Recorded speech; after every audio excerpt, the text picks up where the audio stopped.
الحمد لله نحمده ونستعينه ونستغفره ونؤمن به ونتوكل عليه ونعوذ بالله من شرور أنفسنا ومن سيئات أعمالنا من يهده الله فلا مضل له ومن يضلله فلا هادي له ونشهد أن لا إله إلا الله وحده لا شريك له ونشهد أن سيدنا ومولانا محمدا عبده ورسوله أما بعد فأعوذ بالله من الشيطان الرجيم بسم الله الرحمن الرحيم لقد كان لكم في رسول الله أسوة حسنة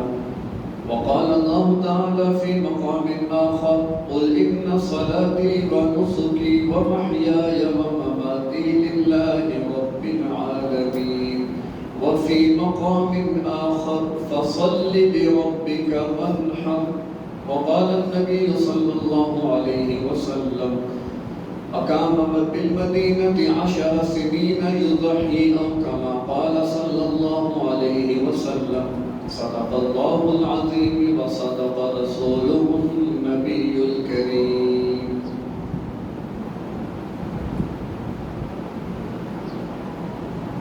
اسلامی مہینوں کی گنتی کے اعتبار سے 11واں مہینہ ذوالقعدہ چل رہا ہے اور اس کے بالکل آخری ایام ہیں. ذوالقعدہ کے بعد ذوالحج یا ذوالحج کا مہینہ جو کہ اسلامی سال کا آخری مہینہ ہے اس کی آمد ہے. ویسے تو ہماری ترتیب سیرت النبی صلی اللہ علیہ وسلم کے حوالے سے چل رہی ہے کہ جس میں ہم نے 5 ہجری تک کے مکمل واقعات سماعت فرمائے ہیں.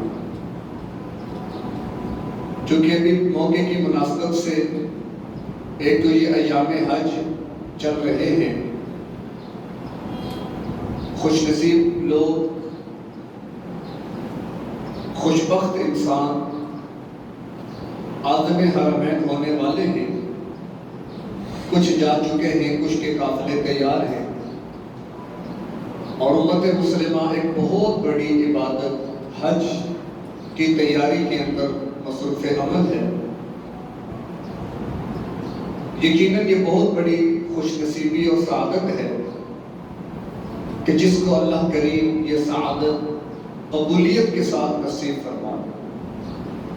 تو ہم بھی دعا گو ہیں کہ اللہ کریم ہمیں بھی اپنے گھر کی بار بار کی حاضری کی توفیق نصیب فرمائے. کیونکہ اللہ کے نبی صلی اللہ علیہ وسلم کا فرمان ہے کہ بار بار حج اور عمرہ کرتے رہو فَإِنَّهُمَا يَنْفِيَانِ الْفَقْرَ، کہ حج اور عمرہ کرنے سے فقر اور غربت ختم ہو جاتی ہے. گناہوں کی معافی، اللہ کی رضا، رحمت کا حصول، برکات کا حاصل ہو جانا، بہت ساری چیزیں جو اللہ کریم نے ان اہم عبادات کے ساتھ جوڑ کے رکھی ہیں. تو اللہ ہم سب کو یہ سعادتیں، یہ برکتیں نصیب فرمائے. آج کے درس کے اندر جو چیز زیر بحث آئے گی وہ قربانی اور اس کے متعلقہ فضائل اور مسائل ہیں.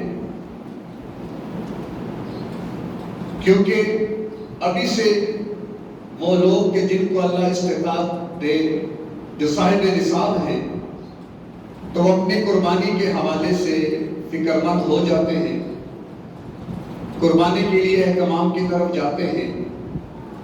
پھر ہمیں بھی آج روڈوں کے اوپر مختلف مقامات پر جانور بھی دکھائی دیے کہ جس سے یہ بات بڑی وضاحت کے ساتھ سامنے آتی ہے کہ قربانی کی تیاریاں شروع ہیں. اور ظاہر قربانی ایک بہت بڑی عبادت، ایک عظیم عبادت جو شرعی نقطۂ نگاہ سے واجب کا درجہ رکھتی ہے کہ جس کی ادائیگی ضروری ہے اور جس کے ترک پر آدمی گناہگار ہوتا ہے، تو وہ عظیم قربانی، عظیم دن، عظیم عبادت وہ بالکل ہمارے قریب آ چکی ہے۔ اور ذی الحج کے جہاں اور بہت سارے فضائل ہیں، تو ایک فضیلت کی وجہ یہ بھی ہے کہ لوگ ذی الحج کے مہینے میں ایام قربانی کے اندر قربانی کی عبادت کو بھی ادا فرماتے ہیں۔ اور ظاہر ہے کوئی بھی عبادت اپنی ادائیگی سے قبل اس بات کی محتاج ہے کہ اس کے ادائیگی کے طور طریقے بھی سیکھے جائیں، اس کی ادائیگی کے آداب آپ کو معلوم ہوں، اس کی ادائیگی کی شرائط سے آپ واقف ہوں، کہ جیسے عبادت اپنے ذات کے اعتبار سے خود فرض یا واجب یا سنت ہوتی ہے، تو اس تک پہنچنے کا ذریعہ یا اس کی ادائیگی کے لیے ایک طریقہ کار بھی شریعت میں دے رکھا ہے کہ جب تک اس طریقہ کار کو اختیار نہیں کیا جائے گا وہ عبادت ادا نہیں ہو سکتی۔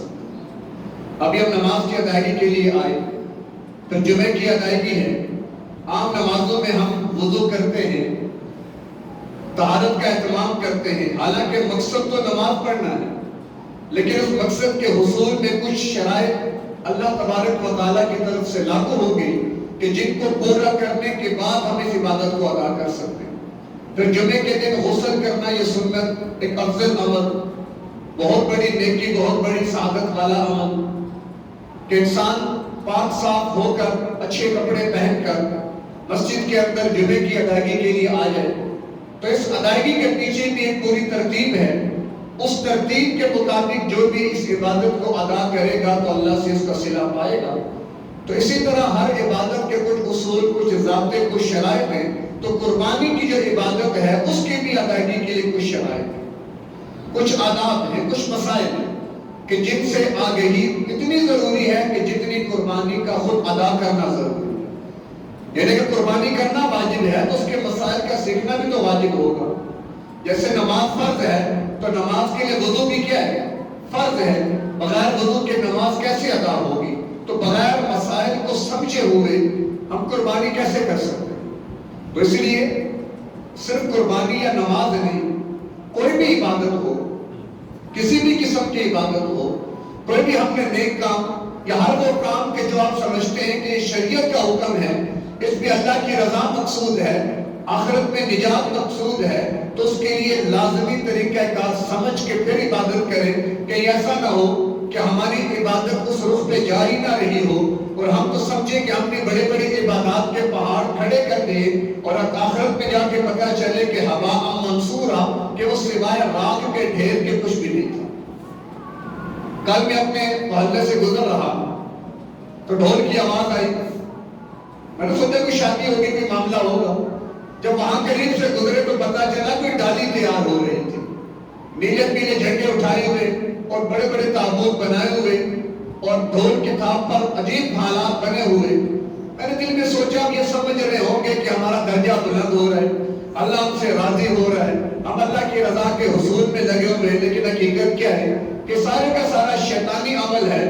شیطان تو راضی ہو رہا ہے، رحمان کیسے راضی ہو رہا ہے؟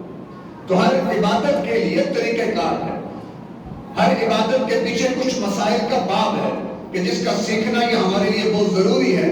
اللہ حضرات محدثین کو بھی جنہیں خیر عطا فرمائے اور فقہاء کو بھی کہ جن حضرات کی مشترکہ محنت کی وجہ سے آج دین ہمارے لیے آسان ہو گیا۔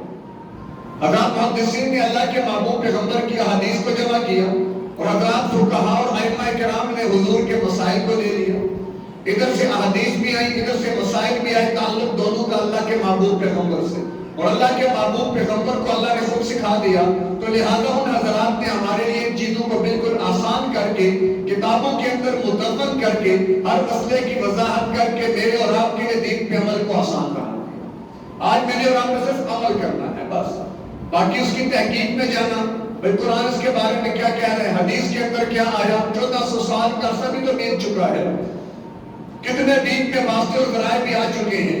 تو آج کوئی اگر تحقیق کی بنیاد پر شریعت کے اندر آ کر اپنے تحقیق کی بنیاد پر کوئی نیا کام کرنا چاہے گا تو یقیناً بہت بڑا مشکل مرحلے کو طے کرنا پڑے گا۔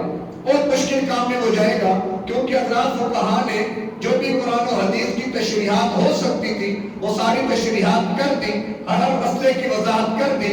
ایک امام ابو حنیفہ رحمۃ اللہ علیہ جو کہ تمام ائمہ کے بھی امام کہلاتے ہیں، جس بنیاد پر انہیں امام اعظم کا لقب دیا گیا، ان کے پاس 4000 نصوص تھی، 3.5 یعنی 1000 احادیث مبارکہ جن میں اللہ نے احکامات بیان فرمائے، اور 500 آیات مبارکہ کہ جن میں اللہ تبارک و تعالیٰ نے احکامات کا بیان کیا۔ ان 4000 نصوص سے امام ابو حنیفہ رحمۃ اللہ علیہ جن نے اپنے 40 فقہا پر مشتمل مجلس تیار کی تھی کہ جن کے اندر مسائل کو بحث مباحثے کے بعد حتمی شکل دے کر پھر کتابی صورت میں مدون کر دیا جاتا، آگے پھر وہ نقل در نقل چلتا رہا سلسلہ، تو صرف 4000 نصوص سے 12,90,000 مسائل نکال کے امت کو دے، صرف 4000 نصوص سے۔ تو برکت یہ مسائل، یہ چیزیں ساری کی ساری آج الحمدللہ ہمارے پاس موجود کہ جن کی بنیاد پر ہماری نمازیں بھی درست ہیں، ہمارے روزے حج زکوٰۃ بھی درست ہے، ہمارے حج عمرے بھی درست ہیں۔ کیوں کہ آج ہمیں ہر معاملے میں رہنمائی چاہیے تو علماء کی کتابیں موجود، فقہا کی اس کے پیچھے محنت موجود، حضرات محدثین کی محنت موجود، تو لہٰذا اب میں نے سیکھ کر عمل کرنا ہے۔ اگر ہم سیکھیں بھی نہ، جب سیکھیں گے نہیں تو عمل کس بنیاد پہ ہوا؟ جب عمل ہی صحیح نہ ہوا تو پھر اللہ کی قبولیت کیسے ہوگی؟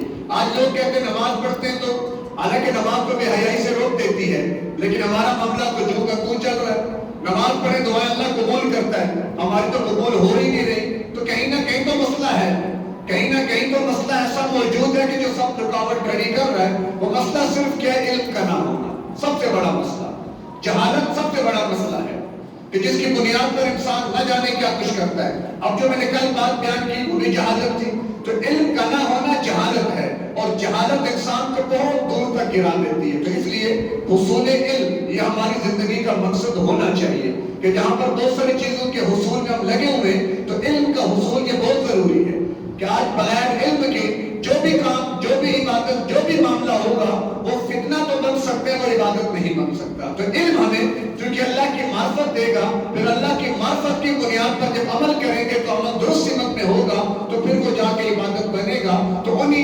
عبادات میں قربانی بہت بڑا عمل ہے، قربانی واجب ہے شرعی حکم کے لحاظ سے۔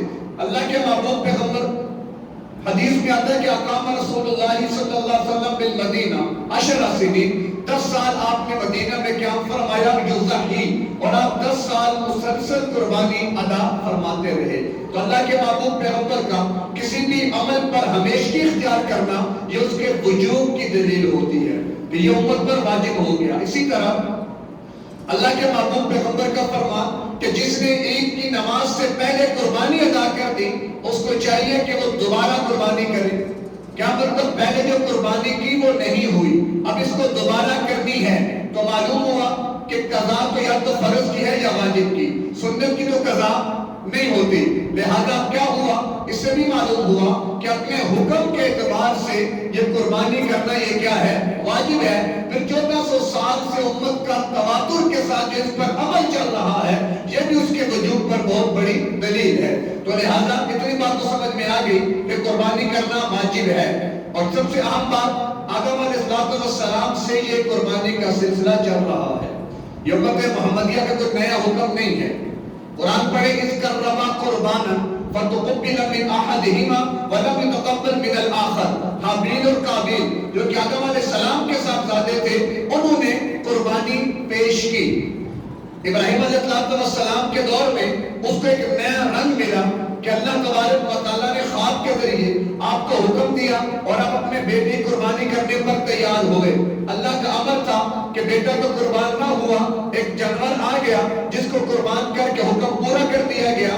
وَفَدَيْنَاهُ بِذِبْحٍ عَظِيمٍ، اللہ نے عظیم ذبیحہ دیا، کیوں کہ ذبیحہ جنت سے آیا تھا اور یہ بدلہ تھا ابراہیم علیہ السلام کی اس قربانی کا، مگر اصل تو کیا تھا؟ اللہ تبارک و تعالیٰ نے اس عمل کی بنیاد میں ایک انسان کی قربانی کا حکم دے کر مجھے اور آپ کو یہ بات سمجھائی ہے کہ اصل تو کیا ہے کہ اللہ کی رضا کے لیے انسان اپنی جان بھی قربان کرے، اپنی جان۔ پھر چونکہ وہ اولاد ابراہیم علیہ السلام کی بڑھاپے میں ملی، انتہائی محبت و شفقت تھی۔ لَن تَنَالُوا الْبِرَّ حَتَّىٰ تُنفِقُوا مِمَّا تُحِبُّونَ، نیکی کی معراج کیا ہے؟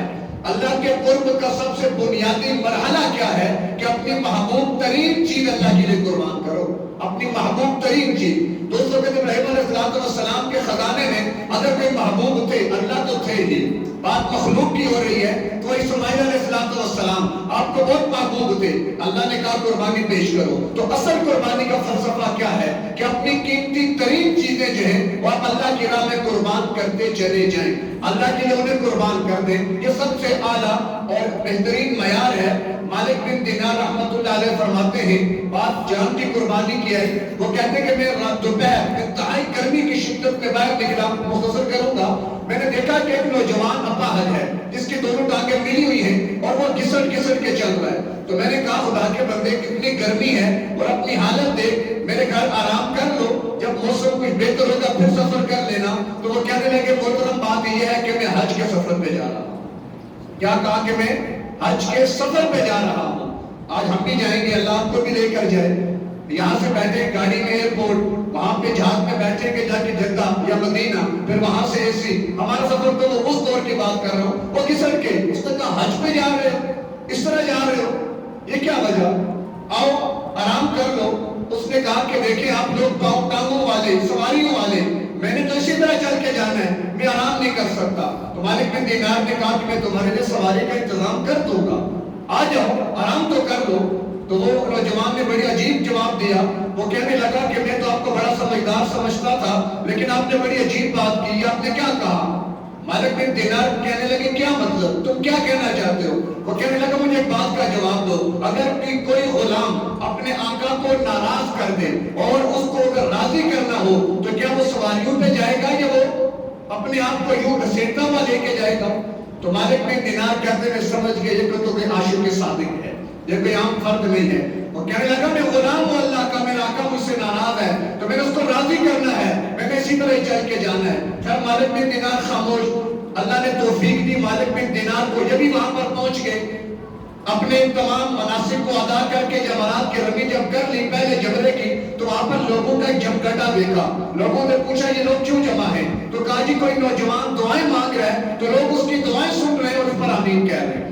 وہ کہنے لگے میں بھی چلا گیا، جب دیکھا تو وہی نوجوان احرام اس نے باندھا ہوا اور وہ اللہ سے دعائیں کر رہا ہے، اور دعائیں کیا کر رہا ہے کہ یا اللہ میں نے تو مینا کے اندر بھی وقوف کر لیا، میں تو وقوف عرفہ بھی کر چکا اور میں مزدلفہ کا وقوف بھی کر چکا، اپنی جمرے کی رمی بھی کر چکا ہوں، اب آگے مرحلہ قربانی کا ہے، اور مولا تو جانتا ہے کہ میرے پاس سوائے احرام کے کچھ بھی نہیں ہے، یہ سارے ساتھ استطاعت میں قربانیاں دیں گے جا کر، میرے پاس سوائے احرام کی چادروں کے اور کچھ بھی نہیں ہے، لیکن ہاں ایک میری جان ہے جو میں چاہتا ہوں کہ تیرے حق میں قربان کر لوں، یا اللہ تو میری جان کو ہی قربان فرما لے۔ یہ دعائیں مانگ رہا تھا کہ اچانک لوگوں نے سنا، اس نے کلمہ پڑھا، اس کی جان پرواز کر دی۔ تو اصل یہ ہے عبادت کا مغرب کہ اللہ ہمیں مل جائے، بس وہ نماز پڑھنی ہے، روزہ رکھنا ہے، زکات دینی ہے، حج۔ اصل کیا ہے کہ اللہ کا حصول، اللہ کی رضا، اللہ کا قرب۔ تو اللہ کے قرب کے لیے تو لوگوں نے اپنی جانیں پیش کی ہیں کہ اللہ میں تیری رضا چاہیے، جان چاہیے تو جان ہماری حاضر ہے۔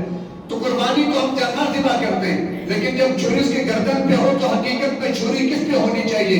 ان تمام امیدوں پر، خواہشات پر، چاہتوں پر جو آپ کو اللہ سے دور کرنے والی ہے، کہ اپنے تمام خواہشات پہ چھری چلا کے خود کو اللہ کا تابع کریں کہ اللہ ہمیں تو اپنا بنا لے۔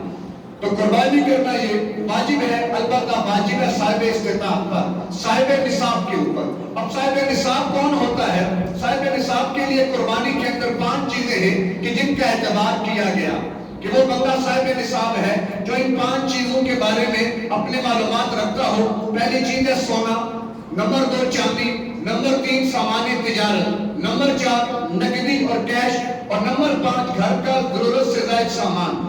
زکات اور قربانی کے نصاب میں ایک فرق کہ زکات میں 4 چیزوں کا اعتبار ہوتا ہے، سونا، چاندی، کیش، سامان تجارت۔ البتہ قربانی میں یہ 4 چیزیں بھی موجود ہیں اور ایک نصاب اور ہے، اور وہ ہے گھر کا ضرورت سے زائد سامان۔ اب اس سامان سے مراد کیا ہے کہ وہ سامان جو آپ کی ضرورت میں نہیں ہے۔ مثال کے طور پر پورا سال ہمارے برتن پڑے رہے، ہم نے استعمال نہیں کیے، پورا سال ہماری بیٹی نے رضائیاں پڑی رہی۔ اب یہ بھی ہماری عجیب ایک سائیکو کہہ نصیحت کہہ لیں کہ ہمارے شادی کی رضائی والدین نے مجھے دی تھی، 20 سال گزر گئے شادی کو، وہ آج بھی بیٹی کے اندر پڑی ہوئی ہے۔ اور کس لیے دی تھی؟ سنبھالنے کے لیے. ہم خیر موضوع دور نکل جائے گا، وقت مختصر ہے. تو گھر کا ضرورت سے زائد سامان جتنا بھی ہے، اسی طرح ٹیلی ویژن گھر کی ضرورت کا سامان نہیں ہے. اسی طرح ہمارے گھر کے ڈیکوریشن پیسز ہوتے ہیں، گھر میں سینریاں لگی ہوئی ہوتی ہیں. یہ ساری چیزیں کیا ہیں کہ جن کے بغیر بھی گھر چل سکتا ہے. تو لہٰذا یہ تمام امور گھر کی ضرورت سے زائد کے اندر آتے ہیں. 3 سے 4 جوڑے آپ کی ضرورت کے ہیں، باقی اس میں زیادہ رکھے آپ نے وہ زائد از ضرورت ہے. وہ کیا ہے؟ زائد از ضرورت. لہٰذا ان کا بھی اگر قربانی کے نصاب میں دیکھنا ہوگا تو حساب کرنا پڑے گا. تو چونکہ یہ 5 چیزیں ہیں، اب اس کی تفصیل کیا ہے کہ صرف اگر سونا ہے، باقی 4 چیزیں. یہاں پہ اکثر لوگ تھوڑا مسئلہ سمجھ نہیں پاتے، اور بڑے بڑے لوگ زکات سے بھی محروم ہو جاتے ہیں، ادائیگی سے، اور قربانی بھی نہیں دیتے. خاص طور پہ عورتیں وہ اس معاملے میں زیادہ کوتاہی کرتی ہیں، اور اس کی کوتاہی کے ذمہ دار مرد ہیں جو ان کو صحیح مسئلہ بتاتے نہیں، نہ خود سیکھتے ہیں. صرف سونا ہے آپ کے پاس، باقی چاروں چیزیں نہیں ہیں، صرف سونا ہے بس. تو اس وقت صاحب نصاب ہونے کے لیے سونے کا 7.5 تولے ہونا ضروری ہے. اس وقت جب آپ کے پاس صرف سونا ہے، نہ چاندی ہے، نہ جیب میں 10 روپے ہیں، نہ کوئی مال تجارت ہے، نہ ضرورت سے زائد سامان ہے، صرف سونا ہے، اس صورت میں صاحب نصاب عورت یا مرد اس وقت ہوگا کہ جب وہ 7.5 تولے ہو. اگر کسی کے پاس سونے کے علاوہ سونے کے ہوتے ہوئے کچھ چاندی بھی ہے، یا کچھ 10-20 روپے بھی جیب میں پڑے ہوئے ہیں، یا گھر کا ضرورت سے زائد سامان، یا کوئی پلاٹ جو خریدا بیچنے کی نیت سے، یعنی سامان تجارت، ہر وہ چیز جو بیچنے کی نیت سے خریدی جائے وہ مال تجارت میں آ جاتی ہے. اگر کوئی ایسا معاملہ موجود ہے، یعنی مثال کسی کے پاس 1 سے زیادہ نصاب موجود ہے، کسی کی ملکیت میں 1 سے زیادہ، مثال دے رہا ہوں، ایک عورت کے پاس 1 تولہ سونا ہے اور اس کے پاس 10 روپے پڑے ہوئے. اب اس کے پاس کتنے نصاب ہیں؟ 2، یعنی سونا اور کیش. اب یہاں پر الگ سونے کا اعتبار نہیں ہے کہ 7.5 تولہ ہوگا تو صاحب نصاب ہے، بلکہ اب یہاں پر ہم کیا کریں گے؟ دونوں کی مالیت کو جمع کریں گے. مثال کے طور پر سونے کا اس دن کا ریٹ لگوا لیا تو وہ تولہ بنا مثال 1.5 لاکھ. کتنا بن گیا؟ 1.5 لاکھ. اور 10 روپے اور بھی ہیں تو گئے کہ 1,50,000 10 روپے کی عورت مالک ہے. 1,50,000 10 روپے کی عورت مالک ہے. اب نصاب کو یہ پہنچا کہ نہیں پہنچا؟ تو نصاب کے لیے معیار 52.5 تولہ چاندی ہے. ذہن میں رکھیے گا معیار کیا ہے؟ 52.5 تولہ چاندی. یعنی اس وقت ہم نے دیکھنا ہے کہ مارکیٹ میں 52.5 تولہ چاندی کی قیمت کیا ہے. مثال کے طور پر اگر آج کی ڈیٹ میں 52.5 تولہ چاندی کی قیمت بنتی ہے 1,10,000، مثال دے رہا ہوں. یعنی صاحب نصاب ہونے کے لیے کسی بھی مرد یا عورت کا 1,10,000 روپے یا اس سے زیادہ کی مالیت کا مالک ہونا شرط ہے. کوئی بھی مرد، کوئی بھی عورت اگر وہ اپنے اعتبار سے 1,10,000 سے زیادہ کی مالیت کی مالک ہے تو وہ مرد یا عورت وہ صاحب نصاب ہے. اس پر زکات بھی فرض ہے، قربانی بھی واجب ہے. بات سمجھ آئی کہ اگر اس نقطے پر دیکھیں تو شاید ہمارے گھر کی اکثر عورتیں صاحب نصاب ہیں. گھر کی اکثر عورتیں کیونکہ 50 1 تولہ، آدھا تولہ، 1.5 تولہ، 2 تولہ سونا تقریباً، میں سب کی تو بات نہیں کرتا، تقریباً ہر گھر میں ہوتا ہے. اور ہر عورت کے پاس بھی پیسے بھی ہوتے ہیں کہ اگر ان کی مالیت کو جمع کیا جائے تو وہ نصاب کو پہنچ جاتا ہے. جب نصاب کو پہنچ گیا تو اب اس عورت پر بھی قربانی واجب ہے اور مرد پر بھی قربانی واجب ہے. جہاں پر ایک اور بات بھی سمجھتے جائیں، آج کل اس بات کو بھی بڑا اڑایا جاتا ہے کہ گھر کے سربراہ کی قربانی باقی سب کی طرف سے کافی ہے. یہ غلط مسئلہ جو لوگوں کے ذہنوں میں ڈالا جا رہا ہے، یہ غلط بات کہ گھر کے سربراہ کی قربانی سب کی طرف سے ادا ہو جاتی ہے، ایسی بات ہرگز نہیں ہے. حضرات صحابہ کرام ہر سال قربانیاں دیا کرتے تھے. حضرت عبداللہ بن عمر رضی اللہ تعالیٰ عنہ کی حدیث کہ 1 بکری ایک کی طرف سے ادا ہوگی. 1 بکری یا 1 بکرا، چھوٹا جانور، وہ ایک کی طرف سے ادا ہوگا. کیا مطلب ہے کہ جو ایک فرد، خواہ وہ سربراہ ہے، خواہ وہ ماتحت ہے، خواہ وہ باپ ہے، خواہ وہ بیٹا ہے، خواہ وہ ماں ہے، خواہ وہ بیوی ہے، وہ کوئی بھی ہے، فرد ہے، اگر وہ صاحب نصاب ہے تو اس پر اپنی الگ سے قربانی کیا ہے؟ واجب ہے. یہ تصور کہ بس والد صاحب نے قربانی کر دی تو سب کی طرف سے ادا ہو گیا، اس کا تعلق والد صاحب کے ساتھ نہیں ہے، پہلے عرض کیا اس کا تعلق کسی بھی فرد کے صاحب نصاب ہونے کے ساتھ ہے، یعنی جو بھی فرد وہ اپنی ذات کے اعتبار سے صاحب نصاب ہے اس پر الگ اپنی قربانی کرنا یہ کیا ہے؟ واجب ہے۔ گھر کے سربراہ کی قربانی کو سب کی طرف سے کافی سمجھنا یہ غلط مسئلہ ہے۔ سوشل میڈیا پہ اکثر یہ باتیں اس طرح کی سننے کو ملتی ہیں، کیونکہ وہاں پر تو ایسے لوگ بھی آپ کو ملیں گے جو نفس قربانی کا ہی انکار کرتے ہیں، جو قربانی کو ظلم اور بربریت سے تعبیر کرتے ہیں، جو قربانی پر اعتراضات کرتے ہیں کہ کروڑوں روپیہ خون کی طرح بہا دیا جاتا ہے، ان کو ویلفیئر میں لگاؤ، فلاح و بہبود میں لگاؤ، اس کو اسپتال بنوا لو، یہ کر لو وہ کر لو، یہ جانوروں کو ذبح کرنا اور ان پر ظلم کرنا اور یہ خون بہانا۔ آج کے کئی ہمارے دانشور، ہمارے اپنے مسلمان بھی اس رخ پر کام کر رہے ہیں۔ وجہ کیا؟ کہ تربیت گاہ ان کی وہ تھی کہ جہاں پر انہیں تحریت اور الہاد پڑھایا گیا، اور آج بھی آپ چلے جائیں یونیورسٹیز کے اندر جہاں پر لیکچرار ہیں، آپ جا کر ان کے بیک گراؤنڈ کو چیک کریں تو آپ کو اکثریت وہ ملے گی جو دہریے ہیں، اکثریت وہ ملیں گے جو الہاد اور مستشرقین میں سے ہیں وہ خود کو مسلمان کہنے والے۔ قادر رنگ یونیورسٹی کے پرویز ہوم کا نام شاید آپ نے سنا ہو، سرمد عباسی کا نام شاید آپ نے سنا ہو، جاوید غامدی کا نام بھی آپ نے سن رکھا ہے۔ یہ وہ لوگ ہیں کہ جنہوں نے امت کے اندر الہاد اور تحریت کو فروغ دیا، اور یہ ہمارے اسکولوں، کالجوں اور یونیورسٹیز کے پروفیسر تھے۔ اب ان کے سامنے جو بچے بیٹھ کر تعلیم حاصل کریں گے وہ کیا بنیں گے؟ ان کی سوچ کیا بنے گی؟ وہ کہاں اسلام کے نام لیوا ہوں گے؟ وہ کہاں اسلام کی شاعر کا ادب اور احترام کریں گے؟ پھر وہی راستے میں رکاوٹ ڈالیں گے۔ لیکن عجیب بات یہ ہے کہ پورا سال ہم ٹکے تو کھاتے ہیں، پورا سال قورمے تو چلتے ہیں، بڑے بڑے ہوٹلوں پہ ٹکے قورمے چل رہے ہوتے ہیں، کیا وہ مردار جانوروں کے بنتے ہیں؟ جی کیا خیال ہے؟ جو بیچارے مردار ہوں، اپنی موت مر جائیں، کیا ٹکے ان کے بنائے جاتے ہیں؟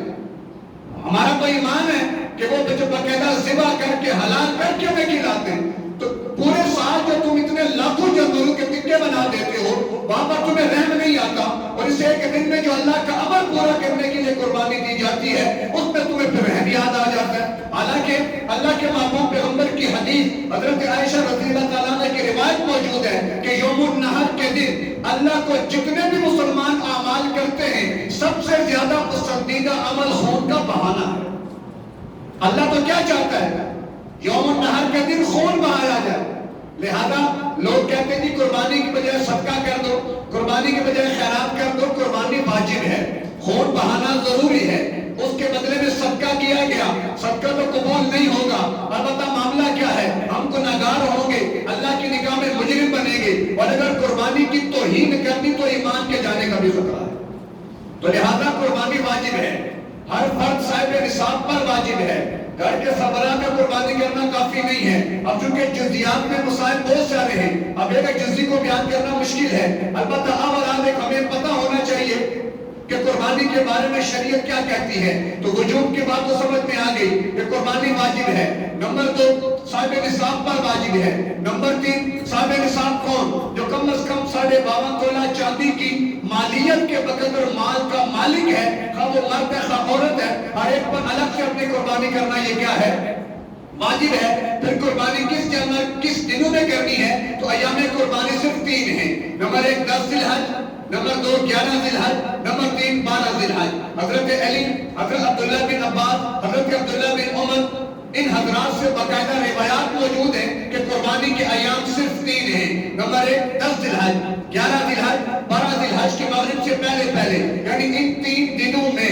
اب جو صاحب نصاب کی بات کی، جو مرد عورت ان 3 دنوں میں صاحب نصاب ہے اس پر قربانی واجب ہے۔ ایک عورت مثال کے طور پہ آج صاحب نصاب ہے، تو مرد آج صاحب نصاب ہے، لیکن 8 ذی الحج 9 ذی الحج کو مال اس کا چلا گیا۔ 10 ذی الحج جب آئی تو اس کے بعد اتنا مال نہیں تھا جو نصاب کے بقدر ہوتا، اب اس پر قربانی واجب نہیں ہے۔ اور ایک فرد وہ ہے جو صاحب نصاب نہیں تھا، لیکن ان 3 دنوں میں کسی بھی وقت اس کے پاس اتنا مال آ گیا کہ وہ صاحب نصاب بن گیا، تو اس پر قربانی کیا ہو جائے گی؟ واجب ہو جائے گی۔ تو گائے کے قربانی کے ایام وہ 3 ہیں، 10 11 اور 12، چوتھا کوئی بھی دن قربانی کا نہیں ہے۔ اب جانور کون سے ہوں گے؟ چونکہ یہ عام مسائل ہے، بکری ہے، بکرا، 1 سال 1 دن بھی کم ہوا تو قربانی نہیں ہوگی، اور اس کی علامت اور پہچان اس کا دوندا ہونا ہے۔ البتہ کوئی جانور اگر مالک قابل اعتماد بھروسہ ہو اور خوف خدا رکھنے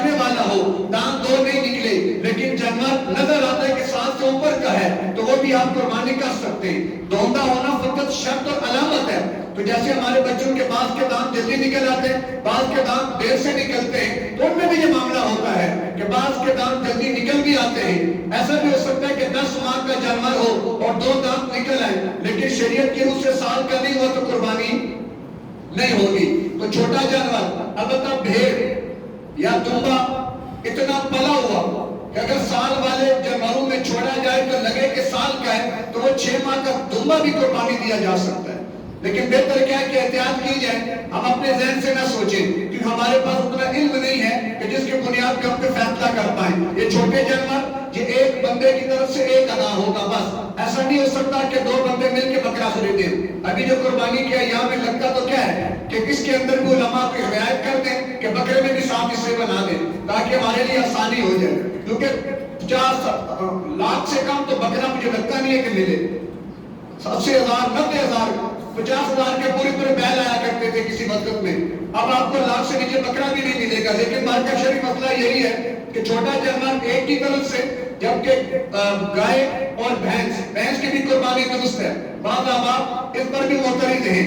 حضرت حسن بصری رحمۃ اللہ علیہ، سفیان ثوری رحمۃ اللہ علیہ، مصنف عبد الرزاق، مصنف ابن ابی شیبہ، حدیث کی کتابوں میں روایات موجود ہیں کہ جس کے اندر بھینس کو گائے کی قسم قرار دیا گیا، جس بنیاد پر بھینس کی قربانی کو بھی جائز قرار دیا گیا کہ آپ بھینس کی قربانی کر سکتے ہیں. تو گائے اور بھینس بیل 2 سال کا اس سے کم کا ہوگا تو قربانی نہیں لگے گی. جبکہ اونٹ وہ تو پھر 5 سال اس کی حد ہے، اس سے کم کا ہوگا تو قربانی نہیں لگے گی. اور بڑے جانور میں 7 بندے شریک ہو سکتے ہیں. بڑے جانور میں 7 بندے شریک ہو سکتے ہیں، لیکن وہ شراکت کا معاملہ ہے بڑا حساس. یہ ذہن میں رکھیے گا. ہمارے ہاں اجتماعی قربانی بھی ہوتی ہے، اچھی بات ہے، مل جل کر کام کرنا چاہیے. لیکن ایک بات ذہن میں رکھیں کہ قربانی کے مسائل بڑے حساس ہیں. 7 بندوں میں کوئی ایک بھی اگر بے دین ہوا، کوئی ایک بھی اگر بد عقیدہ ہوا، کوئی ایک بھی اگر حرام کمائی والا ہوا، کوئی ایک بھی اگر بینک کا ملازم ہوا، یا کوئی انشورنس کمپنی کا ملازم ہوا، یا سودی لین دین کرنے والا ہوا، سب کی قربانی ضائع ہو جائے. کسی بھی قربانی نہیں لگے گی. سب کی قربانی کیا ہو جائے گی؟ ضائع. کوئی ایک بھی اگر گوشت کی نیت کر بیٹھا، گوشت ملے گا، گوشت کھاؤں گا، اب نیت پہ کون مطلع ہو کسی کی کہ ساتھ میں کس کی کیا نیت ہے؟ تو اس لیے بہتر صورت کیا ہے؟ قربانی ہے نا، تھوڑی ہمت کریں، بکرا لے کر آئیں. ویسے بھی پورا سال میں کھایا نہیں جاتا، بڑا مشکل ہے اس کو خریدنا بھی. تو ایک موقع ہے، کوشش کریں، عبادت بھی ہو جائے گی، قربانی بھی ہو جائے گی، اللہ بھی راضی ہو جائے گا، اور گھر میں گوشت بھی چھوٹا آ جائے گا. جو 2.5 مہینے تو اچھے اللہ کرے گا گزر ہی جائیں گے، لیکن تسلی اور اطمینان ہوگا کہ وہ اکیلا آپ کا اپنا جانور ہوگا. تو جتنا زیادہ تقویٰ کے ساتھ اس کا اہتمام کریں گے اتنا قبولیت کے مرحلے وہ طے کرے گا. کیوں؟ لَن يَنَالَ اللَّهَ لُحُومُهَا وَلَا دِمَاؤُهَا وَلَكِنْ يَنَالُهُ التَّقْوَىٰ مِنكُمْ. نہ اللہ کو خون چاہیے، نہ اللہ کو گوشت چاہیے. اللہ تو کیا دیکھے گا؟ تمہارے اندر کیا ہے. چھری جانور کی گردن پہ ہے، لیکن ادھر کیا ہے؟ ان اللہ لا ينظر الى صوركم واموالكم ولكن ينظر الى قلوبكم واعمالكم. اللہ کی نگاہ ہمارے ظاہر پر نہیں ہے، اللہ کی نگاہ ہمارے وجود پر نہیں ہے. وگرنہ وہ نوجوان بیچارہ اپاہج تھا، جس کے پاس سوائے 2 چادروں کے اور کچھ بھی نہیں تھا، نہ اس کے پاس مال و دولت تھی، کچھ بھی نہیں تھا، لیکن اللہ کا کتنا محبوب بنا کہ اللہ نے اس کی جان کی قربانی قبول فرما لی. تو اصل کیا ہے؟ اللہ کی رضا، وہ تقویٰ کا حصول. یہاں پر بھی طلاق کے انعام تقویٰ. اور حج کے موقع پر فمن فرض فیہن الحج فلا رفث ولا فسوق ولا جدال فی الحج وما تفعلوا من خیر یعلمہ اللہ وتزودوا فإن خیر الزاد التقویٰ. کہ تم زاد راہ لے کے نکل پڑو، اور اللہ فرماتے ہیں سب سے بہترین زاد راہ وہ تقویٰ ہے. قرآن کا نزول تقویٰ، روزے کی فرضیت کی سبب تقویٰ، اگر قربانی کر رہے تقویٰ، حج کے لیے نکلے تقویٰ. تقویٰ کیا چیز ہے؟ ہر عبادت کے اندر تقویٰ مطلوب ہے. تقویٰ کیا ہے؟ بس صرف اللہ کے پاس سوا کوئی بھی نہیں. میرا مقصود، میرا مطلوب، میرا اللہ کے پاس سوا مجھے کچھ نہیں چاہیے. رابعہ بصریہ آگ اور پانی لے کر جا رہے، میں نے 12 سنایا. آگ کہنے لگی آگ سے جنت کو آگ لگاؤں گی، اور پانی جہنم کی آگ پہ ڈال کے بجھا کر میں جنت جہنم کو ختم کر دوں گی. لوگوں نے پوچھا کیوں؟ کہا اس لیے کہ آج کوئی عمل کرتا ہے نیکی کا تو جنت کی طلب میں، اگر گناہ سے بچتا ہے تو جہنم کے خوف سے میں چاہتی ہوں جنت اور جہنم کے فاصلے مٹا دو، تاکہ بندے کا ہر عمل صرف اللہ کے لیے، بس اللہ چاہیے۔ جنت کیا ہے، جہنم کیا ہے، ہمیں اللہ چاہیے۔ تو یہ ہے تقویٰ کہ میری اور آپ کے مد نظر صرف کیا چیز ہو، اللہ۔ قربانی کا جانور لینے جائے، ہمارا کیونکہ شیطان ہے نا، میں نے بتایا بھی تھا کہ وہ پہلے ہمارے ایمان پہ ڈاکہ مارتا ہے، اگر ایمان بچا لیا جائے پھر وہ ہمیں عمل سے روکتا ہے، اگر کوئی عمل کر گزرے تو عمل کو ضائع کرنے کے لیے ریاکاری کو پیدا کر دیتا ہے۔ پھر آج سوشل میڈیا نے ہمارے اعمال کو ستیاناش کر کے رکھ دیا۔ احرام باندھ رہے ہیں، سوشل میڈیا پہ تصویر آ گئی، ایئرپورٹ پر بیٹھے ہیں، کیا کہہ رہے ہیں، دعا کرنا جی میں حج پہ جا رہا ہوں، حج پہ تم جا رہے ہو دعا ہم کریں، وہ کہ بتانا چاہ رہے کہ میں حاجی بننے جا رہا ہوں، بتانا چاہ رہے میں قربانی کا جانور فلمیں بن رہی ہے، ویڈیو جانور لے لیا، ویڈیو بنا کے اپلوڈ کر دیا، کیا کر رہے ہیں؟ عبادت کتنا اہم معاملہ۔ آپ نے کس کی مثال دو، ابراہیم و اسماعیل علیہ السلام کتنے اللہ کے محبوبوں پر گزیدہ لوگ، کتنے محبوب کہ اللہ نے ان کو اپنا خلیل بنایا۔ تمام اعمال اور عبادات کر کے بھی کیا کہا، ربنا تقبل منا، دعائیں مانگ رہے ہیں یا اللہ قبول کر لینا۔ ابراہیم کا قبول نہیں تو پھر کس کا قبول ہے؟ اسماعیل کی عبادت قبول نہیں پھر کس کی قبول ہے؟ اگر وہ بھی عبادت کے کرنے کے بعد اتنے فکر مند ہوئے کہ دعائیں کرنے لگے ہاتھ اٹھا کر کہ یا اللہ قبول کر لیں، ہماری عبادت جان ہی نہیں ہے، ہماری عبادت اس رخ پہ ہے ہی نہیں، ہم نے کیا عبادت کی؟ ہماری عبادت کے اندر اللہ ہمیں کہاں سمجھ آیا، ہمیں کہاں اللہ نظر آیا؟ شبلی نعمانی مولانا شبلی ایک بندہ حج کر کے آیا، اس سے گفتگو کی، مکالمہ کیا، بڑا لمبا مکالمہ ہے لیکن مختصر خلاصہ اس مکالمے کا یہ ہے کہ انہوں نے اس سے پوچھا کہ تو نے حرام باندھا جی حرام باندھا، ساری چیزیں حرام ہوگی، حرام ہو گئی، کیا ارادہ کیا پوری زندگی کہ اب جو بھی حرام ہے میرے اوپر حرام ہی رہے گا، میں نہیں کروں گا؟ کہا جی ارادہ تو نہیں کیا۔ کہا کہ احرام پھر کس چیز کا؟ چکر لگائے، طواف کیا، وقوف کیا، یہ کیا، وہ سارے وہ بتاتے رہے، ہر عمل کے پیچھے روحانیت اور وہ حکمت، یہ ذہن بنا، یہ سوچ بنی، اللہ نظر آیا، بیت اللہ میں اللہ نظر آیا تھا، طواف کرتے ہوئے اللہ دکھائی دیا تھا، تمہیں وقوف عرفہ میں جنت نظر آئی تھی؟ کہا کچھ بھی نہیں۔ کہا پھر تم کیا کر کے آئے ہو؟ یعنی اصل کیا ہے، تقویٰ اور کیفیات کہ وہ بننی چاہیے۔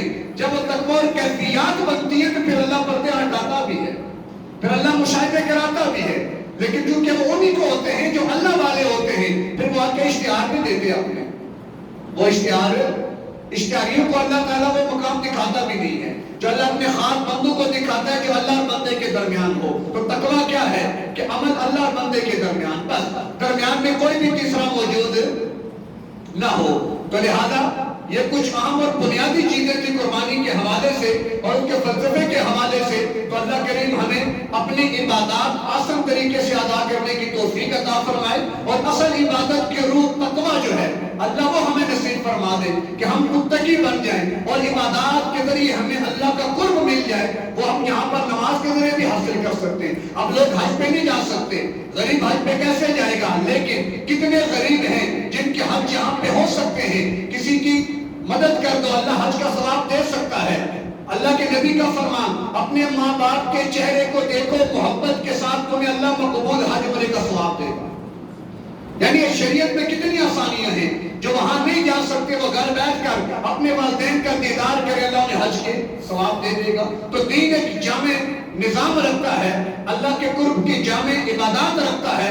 فرق کیا ہے کہ مجھے اور آپ کو وہاں تک رسائی نہ مل سکی، ہم نے آج تک وقت نہ نکالا، موقع نہ نکالا کہ اللہ کے دین کو کچھ سیکھ لیتے، کچھ اللہ کو سمجھ لیتے، کچھ اللہ کی معرفت حاصل کر لیتے۔ تو اللہ ہمیں ان تمام محرومیوں سے محفوظ رکھے اور کوتاہیاں اللہ ہماری معاف کرے، غفلتیں اللہ درگزر کرے، اور اللہ ارادہ کرے کہ انشاءاللہ ہم دین کو سیکھیں گے، ہم علماء کے پاس بیٹھیں گے۔ یہ قربانی، یقین جانے قربانی کا سیزن گزر جاتا ہے، ایک فرد نہیں ملتا جو پاس بیٹھ کر پوچھے کہ قربانی کے مسائل کیا ہیں، سمجھ نہیں آتی۔ یا تو لوگ سارے علامہ ہیں، سب مسائل کو جانتے ہیں، یا تو یہ معاملہ ہے، اور یا پھر بیچاروں کی عبادات ایسے ہی جا رہی ہیں۔